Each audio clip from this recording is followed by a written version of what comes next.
Hello എല്ലാവർക്കും സുഖമാണല്ലോ അല്ലേ? അപ്പം നമുക്കിന്ന് ഒരു മോര് കറി ഉണ്ടാക്കാം. തക്കാളി വെച്ചിട്ട് ഒരു മോര് കറിയാണ് കേട്ടോ. അപ്പോൾ തക്കാളിക്ക് പകരം നമുക്ക് വെള്ളരിക്കയാണെങ്കിലോ നേന്ത്രപ്പഴമാണെങ്കിലോ അങ്ങനെ ഏത് വേണമെങ്കിലും നമുക്ക് ഉപയോഗിക്കാവുന്നതാണ്. അപ്പം നമ്മൾ ഇന്ന് ഉണ്ടാക്കാൻ പോണത് തക്കാളി കൊണ്ടുള്ള മോര് കറിയാണ് കേട്ടോ. അതിനായിട്ട് ഞാനിവിടെ ചെറിയ 3 തക്കാളി എടുത്തിട്ടുണ്ട്. അതിനി നമുക്ക് ചെറിയ കഷ്ണങ്ങളാക്കി നമ്മൾ ഏത് പാത്രത്തിലാണോ വേവിക്കുന്നത് ആ പാത്രത്തിലേക്ക് അങ്ങ് ഇട്ട് കൊടുക്കാം. ഞാനിവിടെ ഒരു മൺപാത്രമാണ് എടുത്തിട്ടുള്ളത് കേട്ടോ. ഇനി നമുക്കിതിലേക്ക് പാകത്തിനുള്ള ഉപ്പും 1/4 ടീസ്പൂൺ മഞ്ഞൾപ്പൊടിയും കുറച്ച് വെള്ളവും കൂടി ഒഴിച്ചിട്ട് ഒന്ന് വേവിക്കാൻ വെക്കണം കേട്ടോ. അപ്പോൾ ഇത് വെന്ത് വരുന്ന സമയം കൊണ്ട് നമുക്കിതിനായിട്ട് ഒരു അരപ്പിൻ്റെ ആവശ്യവും കൂടെ ഉണ്ട്. അപ്പോൾ ആ അരപ്പ് നമുക്ക് അരയ്ക്കുന്നതിന് മുമ്പ് ഞാൻ ആദ്യം ഒരു കാര്യം ചോദിക്കാം കേട്ടോ. നിങ്ങൾ എൻ്റെ ചാനൽ ആദ്യമായിട്ടാണോ കാണുന്നത്? ആദ്യമായിട്ടാണ് കാണുന്നതെങ്കിൽ നിങ്ങൾക്ക് എൻ്റെ വീഡിയോസൊക്കെ ഇഷ്ടപ്പെടുകയാണെങ്കിൽ ഒന്ന് ലൈക്ക് ചെയ്യാനും സബ്സ്ക്രൈബ് ചെയ്യാനും മറക്കരുത് കേട്ടോ.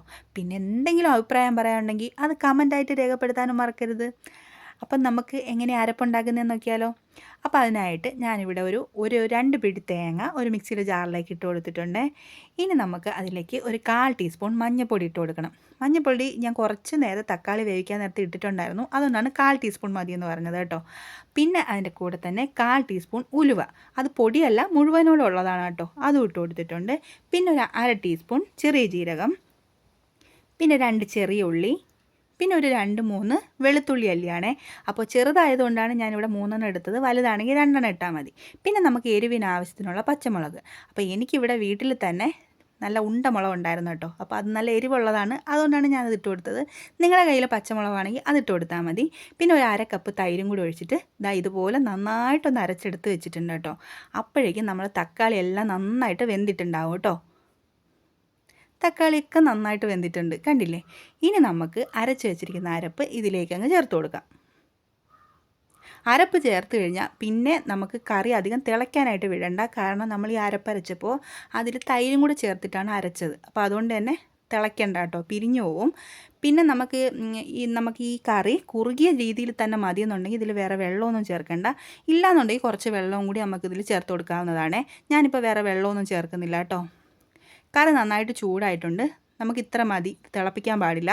ഇനി നമുക്കിത് മാറ്റി വയ്ക്കാം. ഇനി ഇതിലേക്ക് ഒരു താളിപ്പിൻ്റെ ആവശ്യമുണ്ട്. അതിനായിട്ട് ഞാനിവിടെ ഒരു ചീനിച്ചട്ടി ചൂടാക്കാൻ വെച്ചിട്ടുണ്ട്. ചട്ടി നന്നായിട്ട് ചൂടായിട്ടുണ്ട്, അത് നിങ്ങൾക്ക് കാണുമ്പോൾ തന്നെ മനസ്സിലാവും, പുകയൊക്കെ പോകുന്നുണ്ട്. അപ്പോൾ ചൂടായി കഴിഞ്ഞപ്പോൾ അതിലേക്ക് ഒരു 1.5 ടേബിൾ സ്പൂണോളം വെളിച്ചെണ്ണ ഒഴിച്ചു കൊടുത്തിട്ടുണ്ട് കേട്ടോ.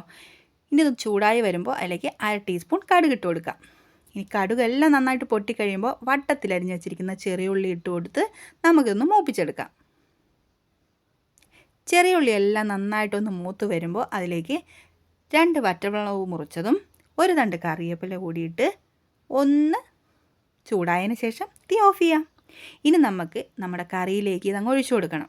അപ്പോൾ കടുക് താളിച്ചതും നല്ല ചൂടായതുകൊണ്ട് തന്നെ പെട്ടെന്ന് അങ്ങ് ഇളക്കി കൊടുക്കാം കേട്ടോ. ഇത്രയേ ഉള്ളൂ, വളരെ എളുപ്പം ഉണ്ടാക്കാൻ പറ്റുന്ന ഒരു അടിപൊളി മോര് കറിയാണ് കേട്ടോ. അപ്പോൾ നിങ്ങൾക്ക് എൻ്റെ വീഡിയോസ് ഇഷ്ടപ്പെടുകയാണെങ്കിൽ മറക്കരുത് ലൈക്ക് ചെയ്യണം, സബ്സ്ക്രൈബ് ചെയ്യണം.